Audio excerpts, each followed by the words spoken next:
Current and important news: Sprint's merger with T-Mobile. Although the fourth largest wireless provider, Sprint is well behind its rivals Verizon and AT&T.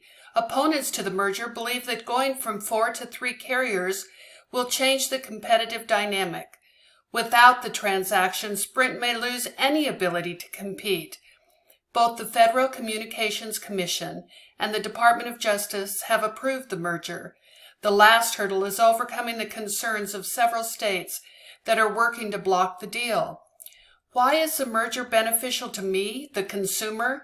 The portfolio of Sprint and T-Mobile together provide what consumers are looking for: 5G mobile networking that will deliver superior coverage in both speed and capacity, particularly in rural areas, a winning combination for future innovation.